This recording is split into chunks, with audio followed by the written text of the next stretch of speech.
Hey guys, Fight Mike here, back with another video. Today we're just going to be going through the UFC 316 card that just happened then in Newark, New Jersey. And I'll start off with the opener of the early prelims, Markel Medeiros versus Mark Choinski. This was a good opener of the card. It was a really fun fight. Went to the decision. Markel won, I believe it was a 29-28 decision, or maybe, oh no, 30-27 from Medeiros. And round one and two, it looks really good. Markel looks like he's made a bunch of adjustments and changes to his game.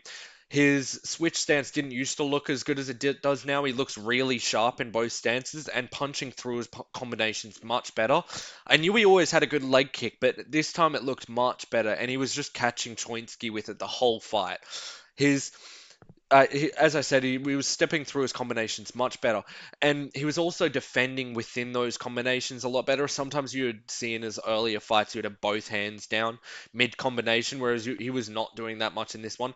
And he escaped some really hard grappling positions from Choinski with some good takedown defense and jiu-jitsu awareness. Um, Choinski got slammed with like 30 leg kicks across the fight. I don't know how he's got the minerals to take all of that. He is tough as nails. I saw him, I think it was twice in the third that he ended up, or maybe once in the third that he got dropped. And he just, you could see the wince of pain on his face, but he's still not finished and went to a decision. It was a good fight. Moving on though, we've got Quillan Salkill versus Yanal Ashmouz. This was a really fun matchup between two really good prospects. And I wasn't a massive fan of the matchmaking before just because you're killing one of these prospects, but Yanal had such a good performance that it kind of just benefits both of these guys. I think that they're both going to be a mainstay of like the top 15 to 30 range of the lightweight division in the future. Quillen defended a really early takedown, looked really good in that, and after defending the takedown, I think he realized that he's strong. He was stronger in those positions than Ashmouz, and he decided he was from Dagestan and he was going to go for takedowns the entire fight, which in turn was a good game plan. It ended up winning him the fight. He got three takedowns from a body lock in round two. Round one, he was scrambling a lot, winning all the scrambles. He looked good on the feet, sharp, good at range, good kicks, good body kicks. He hit him with some good ground and pound in round two, got him down a fair few times. Um, and Ashmouz looked like he struggled a little bit with the cell killed in the second. He looked like he was finding the range a bit difficult. He wasn't able to get his takedowns. And the actual takedown timing of Quillan cell killed in that second round was much better than we had seen before. So it was a really good performance from him in those first two rounds. But then the third round came. Yanal Ashmouz turned it on. He looked really good. He was pushing the pace. He was defending the takedowns. He was doing some hard sprawls, pressing his nuts against Quillan Salkill's neck and pushing him into the canvas. He was doing really well, really, really well. And I honestly think if he had known that he wasn't a better wrestler than Quillan Salkill, he could have done well in the striking. He looked sharp on the feet. And Quillan was getting caught with a lot of these shots, but I think partially that could have been because Quillen adopted such a wrestling heavy game plan. I bet he was intending to come out here and strike at range, but ended up going for 15 takedown attempts. So he was really, really tired in the third, and he looked a little bit wobbly and he looked spent, completely spent. So he overall had a really good performance. I think he's got room to improve. Let's give him the slow burn, give him some grizzled vet next as well. And I'm excited to see the future for Quillan Salkill and Yanal Ashmouz. They both look like really good prospects. Moving on, we've got Jekka Saragi versus Ju Sang Yu. This was really fun. I enjoyed this one. I knew that this was going to be the result of this. Jekka Saragi is not as good as Ju Sang Yu, even though Ju Sang Yu's fought really bad opponents. I think Jekka Saragi is a good fighter for the regional scene or maybe for some of these smaller promotions, but he just is a bit too attacking minded and not defensively minded. Early on, Jakasaragi was throwing hard, sprinting chin first, and he caught Ju Sang Yu a couple of times, but it was not really that big of shots. But then he just got caught with a lead hook straight to the chin as he was darting him with both hands below his hips, and he was brutally slept. One follow-up shot from Ju Sang Yu, and that was all she wrote. It was a really good performance from Ju Sang Yu. He has his hands really low, sort of like the Conor McGregor type stance. Stands quite upright, but he's got really quick hands. He's trained by the Korean Zombie, and I think partially funded by the Korean Zombie. So I think he could be a good prospect for the future. Moving on though to the next fight, we have Ariane De Silva versus Wang Kong. Um, First round was close. Wang outpointed De Silva most definitely. She was getting caught quite a lot in the first round. She was bum rushing a little bit too much, but then in the second, she made the meaningful adjustments and was able to get some good body shots, some good leg kicks off, slowing Ariane De Silva down as the fight went on.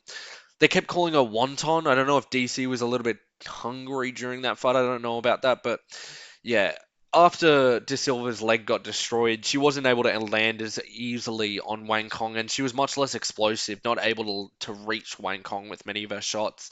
Wang Kong looks really good. I think that she'll get undone, though, in front of a better opponent, someone with a bit better leg kick defense and much better boxing striking. I think she may get undone, and some takedown attempts would have helped, but overall, it was a really good performance from Wang Kong. She looked great. I'm excited for her next fight. Moving on, we've got Chaos Williams versus Andreas Gustafsson. Can I start off with saying the New Jersey crowd deserved never to get another fight after this? They were booing throughout the almost the entirety of this fight. This was so fun. I don't care if you're looking for them to strike and bang on the feet. You can find damaging clinch work fun. Like, what's not fun from watching him slam elbows into Chaos Williams' face and elbowing him in the gut? Like, you can't tell me that that's not enjoyable. Um, Coming into the fight, though, instantly Andreas Gustafsson goes with his usual game plan of pressing up against the fence. I thought Chaos Williams played into the game a lot too much in the beginning of the fight. He should not have been trying to play on the fence at all or win any of those positions. He should have just been trying to separate. They separated after 2 minutes of clinch control time that Andreas Gustafsson had in the first, even though he was landing some really damaging knees. I wasn't a fan of that, but I think it was literally just because the crowd started really booing. But Gustafsson looked really good. He was really effective in the clinch. He made most of his work done in this, and his elbows and knees in the clinch look really good. His clinch control is great. His height in the clinch, making you carry his weight, really hurt Chaos Williams in this one, and I think it hindered the amount of power that Chaos was able to output during this fight. Even though it was a sloppier fight, there was a lot of output from Andreas Gustafsson. And actually, Chaos threw quite a lot of strikes as well. Gustafsson, he doesn't look like someone who should have good cardio, but he actually really does. He was able to push the pace on Chaos, and he didn't give him a meter throughout the entire fight, surrounding him throughout it and just crowding him as the fight went on. If you watch Andreas fight, though, this is literally how he fights all the time. I'm not sure of the game plan from Chaos. He didn't really seem to change anything as the fight went on, but he had some really good chin and some good heart. He didn't stop trying to win the fight, but I think he just needed to avoid the clinch more, step back more, some better footwork, maybe throwing, trying to catch Andreas Gustafsson more. He was trying to evade too many of the shots when he should have tried to meet him in there. But it was a tough performance for him. And Gustafsson did really well with Chaos Williams, especially for a UFC debut. So I'm really excited to see what Gustafsson has in store for us in the future. But moving on, we've got Sergey Spivak versus Waldo Cortez Acosta. As you know, I picked Waldo, but I literally thought that Spivak won this 2-1. Early round one, Spivak looked really good in the striking. He threw a bunch of head kicks, some good clinch work. He was weighing on Waldo quite a bit. I would give round one to Spivak. He looked really, really clean. And they traded similar amount of strikes, but it just looked like Spivak landed more. Waldo, round two, started off really well. He was tapping at the low kicks a lot, tapping at a lot of his shots, hitting the guard a lot of Spivak. Um, Spivak ripped his shorts in round two, well, ripped Waldo's shorts in round two, but he didn't go for too many takedown attempts in that round. And Waldo probably outpointed him slightly on that one. I think he probably got around 25 strikes to Spivak's 15 in that round. So it was a definite Waldo round. 1-1 going into the third. Waldo got caught twice in the third, looking really rocked in one of them, and then ended up just to be faking it. But his parrying looked pretty good. He didn't throw too much in the strikes. They had him up like 20 in the strikes, which no one can explain to me. Like, there's no chance he was up on strikes that much. I didn't even know if he was up on strikes. But he showed some really good get-up ability in this fight, but I don't know if he really did outpoint Spivak in this one. But I'm happy enough that he got the win just to get some new names into the heavyweight division's top 7. So, good win from Waldo. Not sure if he should have got it. I think it was a 2-1 win for Spivak. So, and that's coming from someone who picked Waldo. Moving on, we've got Azamat Murzakanov versus Brenson Ribeiro. This was the biggest mismatch on the card. The easily biggest mismatch. You could see it coming into the fight. You knew that Brenson was not going to have the same hand speed as Azamat. As soon as the fight started, you could tell he was a much faster fighter. The high to low feints from Murzakanov were really good.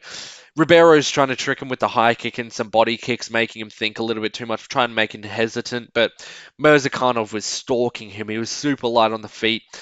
He got hit on the forehead and then just returns mid-fire with a bloody hook from hell. I think it was a right hook. He looked beautiful. And as soon as he rocked him, he swarmed him, got him into many bad positions, just swarming on him. And he didn't lose position once in the grappling. It looked fantastic. Not too much to break down with this one. Everyone knew it was going to be a round 1 TKO for Azamat.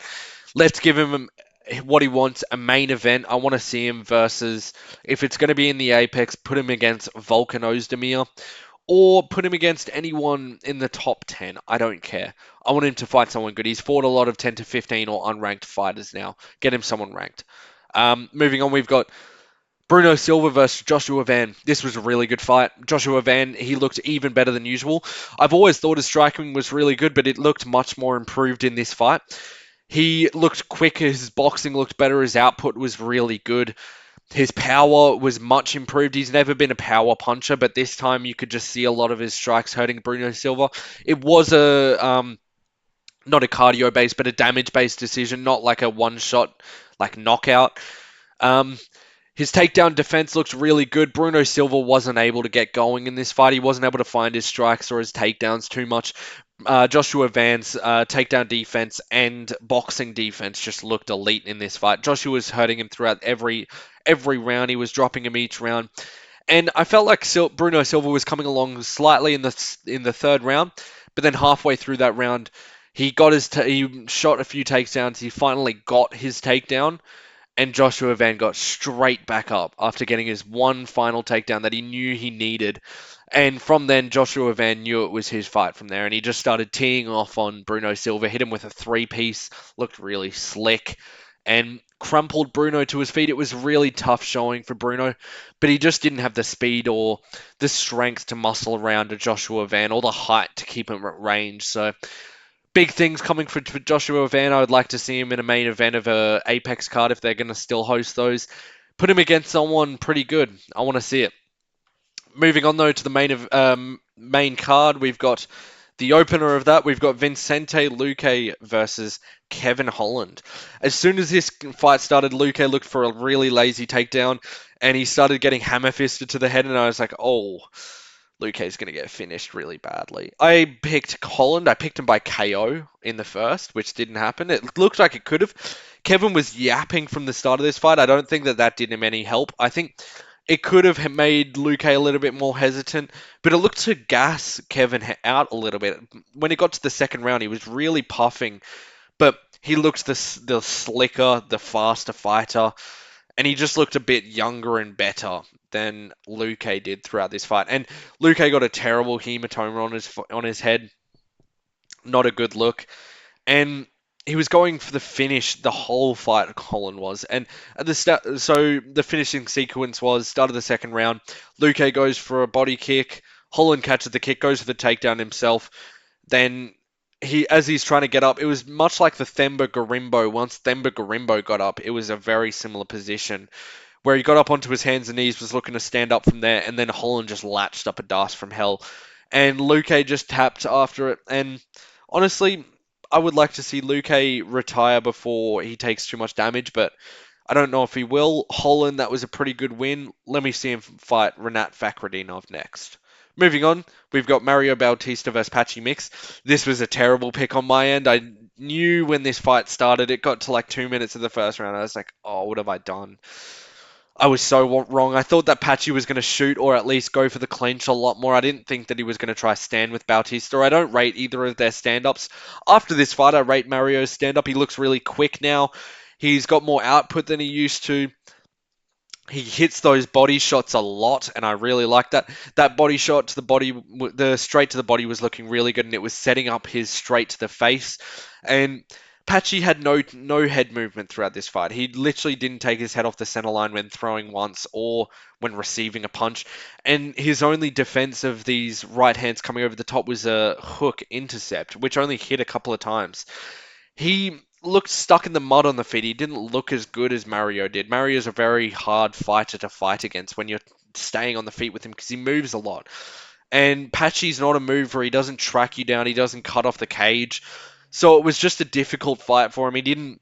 He wasn't looking good on the stand up, and he didn't shoot takedowns. He didn't shoot for clinches. Like he didn't. It was a very odd performance. I'm wondering what his thoughts were on the matchup.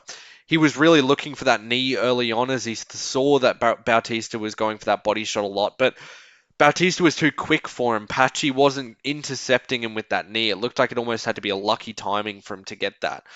And again, without shooting, it's very difficult for Patchy to win this fight. He's not a striker.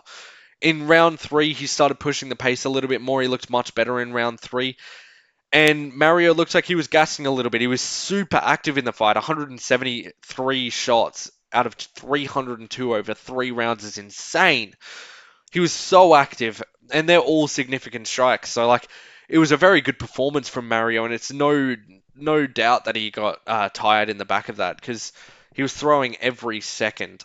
Um, if Patchy wants success in the UFC, he's got to start shooting before round three. That is a must. He's really good on the ground, but he just didn't even try to take it there until Bautista was literally dripping with sweat, and by then he was just going to slide straight off the takedown. So it wasn't a good performance from Patchy Mix, especially after talking that big game. I wasn't impressed with his striking at all. I think he gets finished by a lot of the people in the top 15. I think a Montel Jackson finishes him. So we'll see where he goes from here. Oh, am I thinking of the right division even? Oh my gosh, I'm having a brain fart. No, I'm not. I think Ayman Zahabi beats him. So it'll be an interesting fights for him coming up. I don't think he'll win many. Moving on, there we've got Kelvin Gastelum versus Joe Pyfer. When this fight started, I thought Joe Pyfer was going to kill him. I think that the first knockdown was really a hindrance to him because he really needed that to be a KO. Otherwise, he's just going to keep doing that the entire fight. Getting a knockdown that early made him just start winging shots the entire time. He just sort of abandoned the game plan. I thought he was going to start shooting on Gastelum. As we saw when he did shoot, he was able to take him down. But what a fire hydrant of a head Gastelum has on him, isn't it? Like, it was incredible that he was able to take all these shots. And he took some really hard body shots in this fight. But after the first, Pyfer was just looking for the home run KO the entire fight, which was not the way to beat Gastelum in this one. Gastelum's got good cardio. He's got a fire hydrant for a head. He doesn't get finished, apparently. Even the shots that he got dropped with, he was always switched on by the time he hit the floor, which is unheard of. He's got a literal different chin. I wish I put him on my top 5 best chins in the UFC after seeing that. But Pyfer didn't look that good. He looks like he was only going for the home run. He will improve in his next performance, but I think he needs to do better. He went for 2 takedowns. He should have gone for more. And he only went for 115 shots, which sounds like a lot, but seeing as he was hitting a lot of those shots, like 50% clip on that, he should have been able to finish Gastelum with that, and he should have been able to put him down a few more times. And in the second round, he barely threw. So it was an amazing performance from Pyfer, a little bit boring, but it was enough to get the win, and that's all he needed for this one. He's been out for a while, so he'll be happy with that one. Moving on to the co-main event of the evening, we have Juliana Pena versus Kayla Harrison. I got some really good prediction on this card, but where it mattered, I didn't get him. I thought Pena was going to be able to gas Harrison out, but once I saw them on the fence and saw how easy those takedowns came for Harrison, I knew it was all over for Pena. They both looked evenly matched on the feet, which was terrible. They didn't look great on the feet at all. And once Kayla got her down, it looks like Pena had no chance at all of getting back up. There wasn't much to break down on this fight at all because as soon as Harrison got her down, Pena wasn't able to implement any sort of bottom game. She was trying to strike from the bottom, but it wasn't effective. And Harrison was able to keep the positions really well. She went for a little bit of ground and pound. Would have liked to see more, but she kept her position really well and rode out round 1. Looked good. Round 2 started. Um, she got past the like not too great punches of Pena to begin the round. Pena was running forward, throwing a few strikes. She was going for it, but once she got taken down against, once it got on the cage, it was all done. Once it was on the cage, she got her down. Few trips. I think it was just the one trip that actually worked. Inside trip, it was just beautiful. Got her on the ground. As soon as she got into half guard, she started pressing her weight really hard on her. Went for an arm triangle, didn't get it. Then went into side control. Went for the Kimura, got it straight away. You could see the terror on Pena's eyes as soon as that Kimura started getting locked in. It was a really impressive submission for that one and a great win for Kayla Harrison.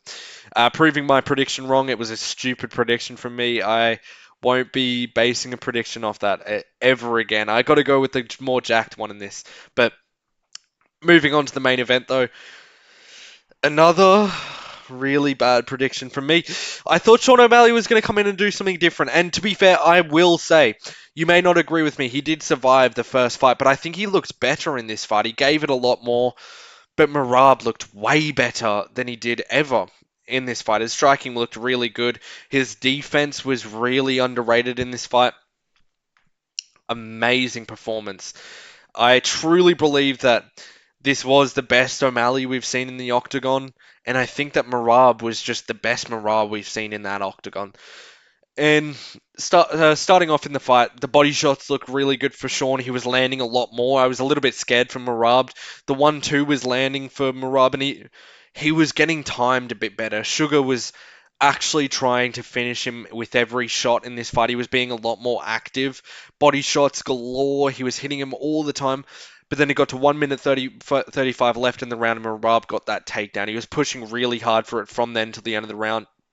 And he really weared down on Sean, tiring him out quite a bit. The takedown defense for Sean in the second, pardon me, sorry, looked really good. It looked amazing, his takedown defense. But he was getting caught a lot. He got caught with that overhand right whilst Merab's faking the single leg 3 times in that round. And I think that shook O'Malley off his game. I think he thought that he would have Merab in the striking, but he was really pushing the pace on this. And Merab wasn't always looking to land in this round. He was looking to tire Sean O'Malley out. He was looking for that faked takedown, looking for the real takedown attempts, and looking to land that patterned overhand right over the top. And I think that that really did wear Sean out because he was going to defend backwards and like moving backwards with his hands down, and he would get caught with the overhand right and have to think about the takedown straight away after. And he was defending the takedowns really well in that round, but he just was not getting off enough offense. And I think as soon as I realized he lost that round, I thought it might go downhill. But even then in that round, I thought he did pretty well. I thought he was striking a lot more. I thought he was planting his feet.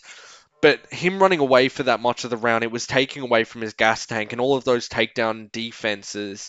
It was sapping all of his energy. Getting into the third round though, Merab's round. This was obviously where he finished Sugar. It was a really, really good round from Merab. He instantly got the takedown, threw him on the floor. O'Malley didn't get the body lock in time on the takedown, and he didn't get up in time from the takedown. And he was just stuck in guard for 3 minutes there. He was trying to get up hip escapes and all of that, but Merab was really heavy on top, throwing some good ground and pound shots. And he was able to just once he was able to get O'Malley down, he just stuck him there for a while. And O'Malley got back up with about 2 minutes left on the round, maybe 1.5 minutes left on the round, and then the mat returns, I think, broke Sean O'Malley. He worked really hard on his knees to get back to his feet. And in that position, Merab's really good at digging these knees into you and making you realize that you've got no more cardio left. You've got no more push in your legs to get him off you.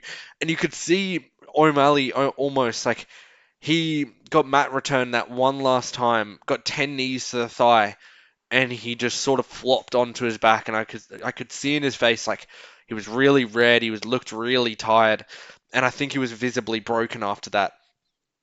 And when he got that last trip, I really did know he was done, and he got caught in, I think it was a ninja choke to begin with, and sort of goes to roll on his back to get the defense on that, and then got caught in a modified north-south choke. And There was 25-ish seconds left on the round. You could see his face was going pretty red. He wasn't able to alleviate any pressure. I think that I don't know if I'm stupid in saying he might have been able to ride out the round with that, but I think that he was so exhausted from the beating that he took in that round that he was just unable to do anything. He just knew that he wasn't going to be able to take Marab out after that round of just pure dominance. I think all of his energy had been sapped out, and I think he was probably aware on the inside that those first two rounds, although close, probably didn't go to him. And had he lost that third round, he was going into a fourth and fifth way more tired than he was in the first three that he lost. So I think he knew he was finished. And to be honest, I thought he was going to retire. When I saw that his gloves were off, I was like, no way he's retired. But he hasn't retired. He'll be back next time. But amazing performance from Marab. I hope we see him continue this activity streak. I hope he does go for four defenses. I still think that the Sandhagen matchup is still very difficult. He rolls more, he takes more chances on the ground, so it by no means don't count Sandhagen out for this one. Early prediction I'm taking Marab, but that'll be a fun matchup. I hope that happens. I hope they throw it on the Drickus Hamza card. That would be amazing. But we'll see. Amazing performance from Marab. It was overall an amazing card. Let me see what I did in predictions. I did really well in predictions, but I didn't get the fights that mattered. I got 1, 2, 3, 4, 5, 6, 7, 8, 9. Oh, first 8 fights in a row I got correct, and then 9. Yeah, I got 9 out of 12, so not too bad. I did pretty well on predictions. Let me know what you thought of the card. I'll catch you in the next video. Like and subscribe, leave a comment, and yeah, let me know what you think of the card. It was an absolute shocker. I don't think many people expected Marab to get a finish. It was a fantastic fight. I'll catch you in the next video. Stay safe all, and peace.